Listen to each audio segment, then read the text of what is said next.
Good morning, everyone. Good morning, Century 21 agents. This is a beautiful Thursday, a day before Friday. Thanks God it's going to be Friday tomorrow. We're going to talk today about contingencies, and contingencies are one of the most important factors in the contract. Why is that? Because there is stages in contingencies, and we like a contract to progress.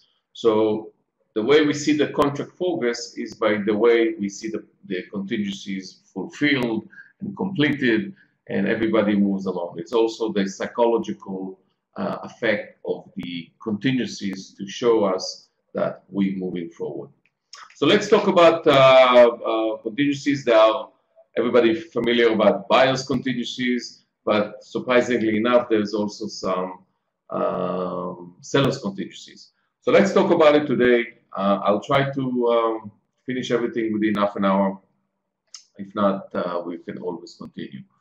So we have buyer's contingencies. Everybody knows about them: appraisal contingency, physical inspection contingency, loan contingency, and sale of buyer's property. We'll touch it in a second. There are there are by far more contingencies than these ones, but these ones that we mentioned are the ones that are the most important one. Naturally, the most important contingency is the loan contingency that basically tells everybody that the loan is almost in place. Everybody feels comfortable that's going to be a loan on the property, and the seller kind of knows that he is about to close, and the seller can do their own plans. And by the way, for whoever is joining us for the first time, you can type your questions at any time, and I'll answer that. So let's move on. Now, I mentioned before that there are more contingencies. So here's an example of more contingencies that buyer can remove, and buyer needs to look at them. This comes, as you can see here, this comes from the loan contingency, from the contingency removal form. All these items, when buyer basically removing physical inspection contingencies, is removing also the investigation, is removing the title contingency, is removing the investigation on the HOA, the condominiums, is removing the other investigations, is reviewing the seller disclosures, and on and on. So let's talk about number 4 over here, sale of buyer property. Okay, that's where is it? Here it is. So when we write a contract and the buyer needs to sell a property, and I would say that 50% of the time, buyer needs to sell a property because they take their equity that they have in one property and put it in the other one. Most people cannot come and close with cash for the down payment, or if it's cash, without selling existing property. In order to do that, we have a clause. It's number 4 on our purchase contract, just above the addendums, all the addendums. It's interesting that they put it this way, but it is kind of hiding, but you can see it over here. Hold on, you can see it over here. Basically, that says this agreement and buyer ability to obtain financing is continuous upon buyers selling their own property. And naturally, we have also an addendum to that. And it says contingency for sale of buyer property.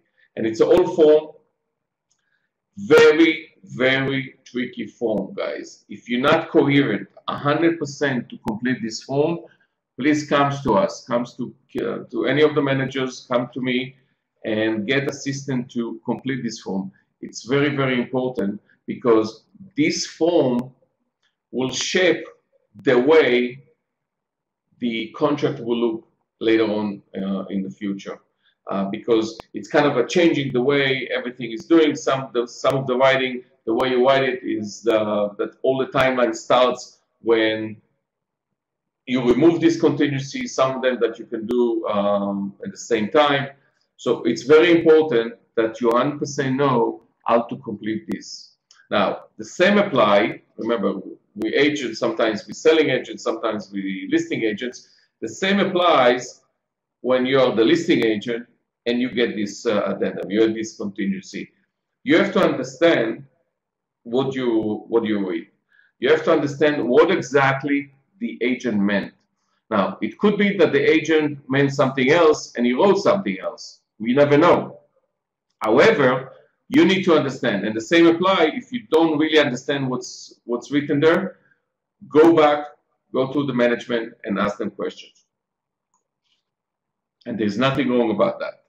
So again, this is a very, very important contingency, sale of buyer property for the listing side and for the selling side. The same apply. This form over here, it's how we remove all contingencies. Okay, this is where we put it. And now I'm going to talk about the listing side and the selling side. I've been talking in the last few days with all officers about leadership. And take leadership, and I mentioned take leadership in the escrow. A listing agent that takes leadership in escrow is a listing agent that on top of the contingencies. And what do I mean? Let's say that you are a listing agent and there are in the contract timeline for all the contingencies. So what do? First of all, just to remind you, when you are entering into contract, selling or buyer, listing or selling, Alejandro is putting all these timelines on your calendar. So you have it. Second, you need to be proactive. And you have to be on top of the other agent to start removing contingencies. And what I say, take leadership, it's very simple. Few days before the contingencies, let's say the first contingency is the inspection. Okay? First of all, you see that nobody sends an inspection, you send email. By the way, guys, we have to start doing inspection. Contingency, to remove contingencies, inspection contingency is so and so. You have to, 3 days before the removal of contingencies, send an email. Okay? Send an email and ask, are we about to remove contingencies on day so and so according to the contract? Nobody answered you. 2 days before, you're sending a notice to perform. Okay? You send a notice to perform right away. Don't be shy. Don't be shy, because this way you show that you're on top of the things. And then nobody on the other side not going to mess around with you. Right away, notice to perform to remove physical contingencies. Same apply to appraisal. The same apply to loan. You should prepare everybody on the timeline. Because remember, when you're on the listing side, you want to close as fast as possible. You do not want to stretch. You do not want to have the buyer that already has the power once we open escrow. You don't want to have the buyer to control your destiny, to control your seller destiny. By you going after the contingencies one after one on top of everybody, first of all, you put in line everybody. Then you make sure that you protect your seller. Very simple. There is no need and there is no reason in the world that you're not going to close on time because you didn't follow the contingencies. There is no need. You don't want to come to a situation that the seller asking you, I'm looking at the contract and I see that we were supposed to get contingency removal on the physical in 17 days and now it's day 20, we didn't do it. What's the excuse? You don't want to come to that. Okay? So, this is when you're the selling, representing the seller. On the other side, suddenly, when you're representing the buyer, it's a different question. It's a different scenario. Buyer wants to extend and get loose and take his time as much as possible because you want to focus on the loan. Mainly it's the loan. If you don't have an agent On the other side, don't worry about this, okay? If nobody comes to you and on your toes and tell you, gotta do this, gotta do that, you don't need to mention it, okay? And there are ways to stretch it also, but we're not gonna talk about this right now. There are ways to stretch the contingencies, but if nobody is asking you, you shouldn't say anything. So don't come and remind everybody, guys, I need to remove contingencies. What do you want to do? No, don't say anything. Okay? Yeah, Leo, buy time. Leo is the master of buying time. Okay, so these are the contingencies. These are the contingency removals, and this is how the form looks like. You have to check the box every time that you remove a contingencies. Now, we mentioned before that buyer has contingencies, but surprisingly enough, would you believe that sellers also have contingencies? And because of the seller that they have contingencies, you as the selling agent sometimes need to take leadership on that. Let me show you what we do. So anywhere in the contingency removal form, at the bottom, there is this place here, it says seller's contingencies, okay? And seller's contingencies, and I bet you that most of the selling agents don't even know that seller needs to remove contingencies. So what do we have here? Seller removal of seller's contingencies, and seller has actually a contingency which talks about seller finding a replacement property. Okay, you heard all about that. It happens once in a while that seller must find a property, close this one, and then close the other one. The same applies as the buyer. So we have that form, that seller purchase of replacement property, and we complete that. I mean, this listing agent completes that, and we need to remove this contingency. So we have to put this away. So you as the selling agent needs to be on top of this to make sure that this contingency will be removed in the time frame that you decide. So although that you want to be lax and take it easy and not be in the pressure that everybody is pushing you on your contingencies, you as a selling agent wants to make sure that you're on top of the seller on his contingencies. But this is one thing. Seller also has certain duties. Seller needs to do certain things. He has some responsibilities in the contract. And I want you to pay very, very close attention. Okay? In the contract, there is a seller's responsibilities. And what does it mean, seller's responsibilities? You'll remember that seller, and this is in paragraph 14, seller within a certain amount of time needs to provide buyer with the disclosures, with the questionnaire. This is the very two important ones. And they need to provide buyers with HOA documents, with CCNR, and so on and so on. In the contract, okay, buyer is following the seller timeline. You see that over here? We have A and we have B right after that. There is a reason, but there is a A and B, because logically, buyer cannot remove and complete the investigation without seller providing him with the disclosures. How a buyer can remove contingencies without the sellers providing disclosures? He cannot. He needs to see what the seller disclosure, what's going to be there. So this is the catch which I want you to pay attention. Let's say in this contract, seller has 7 days. Hopefully everybody sees the 7 days here, right? Now we are on the 8 days, the 8th day, sorry. Hold on for a second, I have a question here.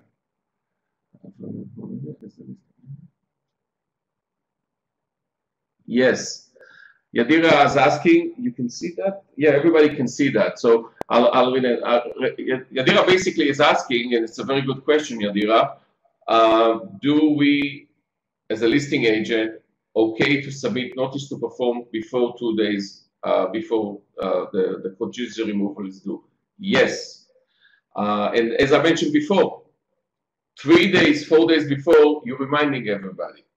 2 days before, you're sending the notice of to perform, and you're not doing anything unusual. You're not doing nothing wrong because it's in the contract. The contract allows you to send a notice to perform 2 days before. And I call this a good brokerage. A good brokerage, it means that you're on top of things and you put everybody in line and you take leadership in the contract. You take leadership in the escrow.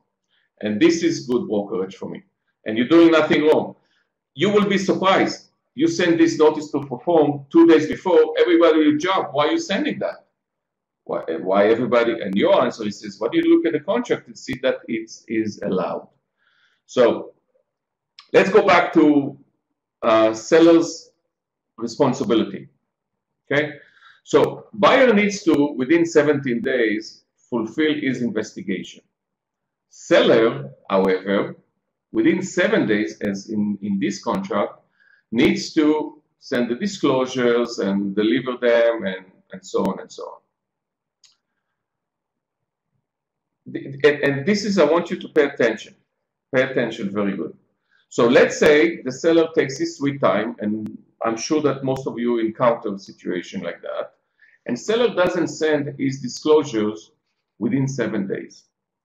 Now, you on the other end, representing the buyer, has a very tight timeline. You need to do, let's say it's not 17 days, let's say it's 10 days. So what are you supposed to do? Okay, what are you supposed to do and tell the seller, listen, you're not sending me your disclosures, I'm lucky, because if you're not going to do certain thing, something very interesting is going to happen. The contract, the way it's written, doesn't say 3 days or 10 days after seller provided the disclosures, buyer will remove contingencies, buyer remove investigation contingencies. It says 7 days and 17 days. It doesn't, the contract doesn't stipulate the connection between the two. But your job as a proactive, as a sophisticated selling agent is to make sure that you're making that connection. And how do we do that? Okay, how do we do that? Did you believe that a notice to perform can be sent to the seller? Yes or no? I'm sure you did. Okay, so here we go. There is a notice to perform sent from buyer to the seller. And the notice to perform say very simple. Okay, you have options here. Okay, I'm sorry. You have an option here to ask them, the seller, everything that he needs to do. So if 7 days pass and you don't get your disclosures, you send a seller notice to perform. Okay, I want you to remember that again. Okay, you as the buyer expecting from the seller within 7 days to get the disclosures, to get the CC&R. That's written in the contract. You sending a notice to perform, you didn't get it. You cannot do your own investigation. I mean, you send this, the inspection, you do everything. You send the sewer, you send the chimney, you send everybody, but you're not removing those contingencies. If you're not going to remove, you might have an agent on the other side send you a notice to perform. However, you need to be proactive. Your seller needs to do his job. The seller was supposed within 7 days to send you all the disclosures, which they didn't send. And we know there are sometimes issues. Armando, okay, you write in the contract something like buyer has 10 days to complete investigation. The seller provides buyer. Yes, you can write anything, as long as it's according to the law. We spoke, I think, last week about timelines and things like that. And I mentioned that if we write contracts today, for example, and we want to close in 45 days, we should put all the timelines in business days, not calendar days, because the contract is calendar days. And because you're going to have a lot of holidays and 4 days here, 4 days there, you're not going to be able to close on time if we count 45 days, because the banks are not going to work, escrow is not going to work. So you can put calendar dates. The same here over here. If you stipulate 7 days and 17 days, 7 days for the seller, 17 days for the buyer, however, you put in one of the places, it's 17 days, but not less than 10 days after seller delivering full disclosures according to paragraph so and so. Okay? So Armando, very, very good question. Okay? Now, you can write anything. Remember, guys, this is a contract, and we can write anything as long both parties agree. Okay? I don't know why the bandwidth is not, I'm not fluent here. Okay? It's not streaming, so I'm apologizing for that. Noam, take care of it. So, what do we do? What do we do when the seller is not sending his disclosures? As I mentioned, we're sending notice to perform to the seller. Basically, we're telling the seller, remember, I'm also here, okay, and I'm on top of you as well. And the same time, you're sending extension of time addendum, okay, together with a notice of to perform. Okay. Right away, I'm extending everything. I'm extending the inspection. I'm extending the close of escrow. I'm extending everything. I'm putting the seller on a call. Okay. Usually it's not like that. I don't know how many of you ever sent notice to perform to the seller. I can tell you one thing for sure. Al is here? No. Okay. We sent last night, not notice to perform, but we sell a seller. We send him demand to close escrow. Usually, the seller send the demand to close escrow, but now we send a demand to close escrow to the seller, because never mind now. But the same thing apply, that you be, as the buyer, can be proactive and send the seller or put him on a call. Questions, guys?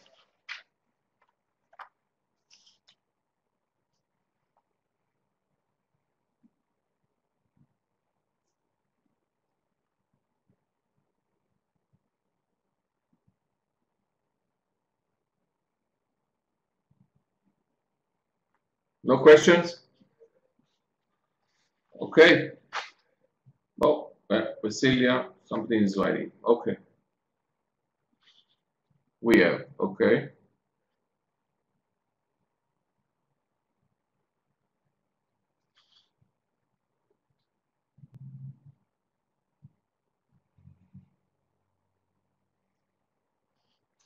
Okay, so let's wrap it up, guys. Remember which ad you are holding. Okay. Let's see, Armando. Let's see, the buyer and seller are very relaxed about the whole deal, and they don't really care about contingency deal. They're so close. That's a very good question, Armando. You're starring today. Basically, Armando is saying, can we close escrow without removal of contingencies? Yes or no? I'm saying yes. Escrow has escrow instructions, and removal of contingencies are not conditioned to close escrow. So there are conditions to progress in escrow, but as far as escrow, if the party is okay, the parties are doing it. Now, in many cases, when everybody is relaxed and not doing anything, when we are about to close escrow, usually, I mean, in our office, Alejandro will come to you and says, why don't you get this signed and removal of all contingencies? So what do we do at this point? We just sign one form, everybody is removing all contingencies, and that's lock the file, okay? There's no loose ends on that file. But in reality, escrow can close without removing contingencies, yes. Okay. Alejandro is not going to send, the way Alejandro is sending you guys is he puts, let's say, what's now, November 10, November 17 is going to send you that you have to remove your physical contingencies.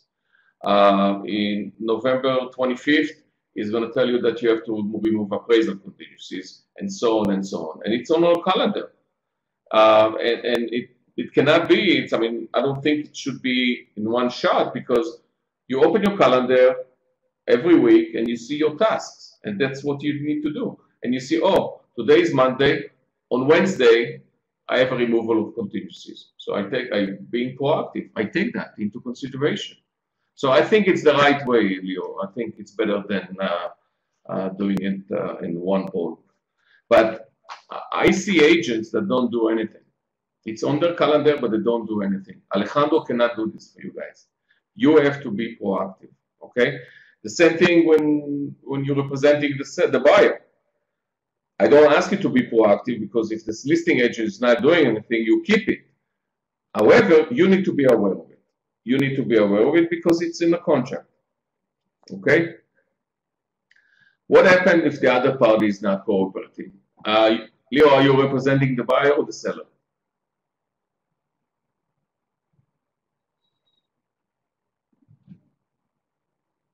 Representing the seller. Okay, he's not doing anything, send him cancellation to close escrow. That's going to shake them up, okay? Not everybody is like you. When you get a cancellation, you don't pay attention, okay? But if you send a cancellation, people most probably will take action, unless they know what to do in case like that. But when you have a situation like that and you want to move on and get rid of this buyer, naturally come to me, and there is a way that we can do with escrow to shift this escrow to a different buyer, okay? But let's stick to the regular, not to the disasters, okay, Leo? Any more questions, guys? We're taping this so you can have it. It's very important, again, when you are representing seller, you're acting differently. When you're representing buyer, you're acting differently. I'm saying that again and again in all my, oh, Priscilla, I'm so sorry, Priscilla. Do we need to provide TDS? I'm so sorry, let me read that. Do we need TDS blank if seller has no knowledge? No. Priscilla is asking, can we provide a blank TDS if the seller has no knowledge? So first of all, and I did a class, but I'm going to do it again on the web, TDS. A TDS is a mandatory document. Transfer disclosure statement is mandatory in the state of California. Only REO, government, and certain trusts are not obligated to sign a TDS. Okay, so a blank TDS, it's still no TDS. You have to complete that. If he never lived on a property, he complete the say, listen, I never lived on a property, I don't know. On last Thursday, I showed you guys an alternative to the questionnaire, to the property questionnaire, to somebody who never lived on a property, to a flipper, to an investor, to a trust that never lived on a property. There is a form that replacing the regular questionnaire. And it's a one-page form that basically tells everybody, guys, I never lived there. I don't know the details of the things that you asked me. Here's the form.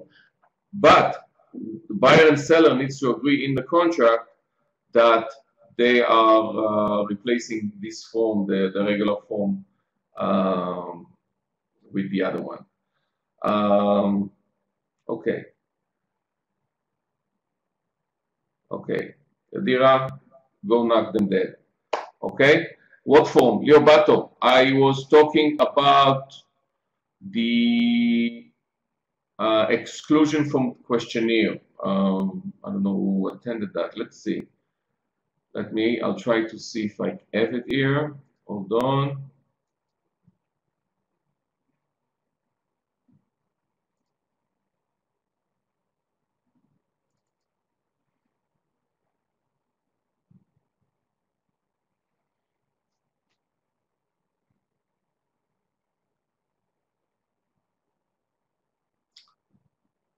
No, it's not alternative to the TTS. It's not alternative. You cannot have an alternative to the TTS, guys. There is only alternative to the questionnaire. The TDS is mandatory in the state of California. Okay, let's see if I have that here. Here, beautiful. So everybody is familiar with the seller property questionnaire, right? The SPQ, right? Everybody. This is the form, exempt seller disclosure. This is the one, ESD is the one that replacing the questionnaire. The regular, it's a one form, one page, but it has to go with the TDS. Okay, the TDS is mandatory, guys. Okay, don't be confused. Transfer disclosure statement, everybody in the state of California by law is to complete this. Any other questions, guys?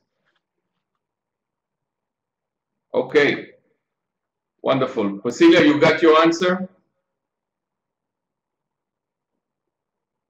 Wonderful. Okay, see you tomorrow, guys. Have a wonderful, wonderful good day. Go knock them up. Bye-bye.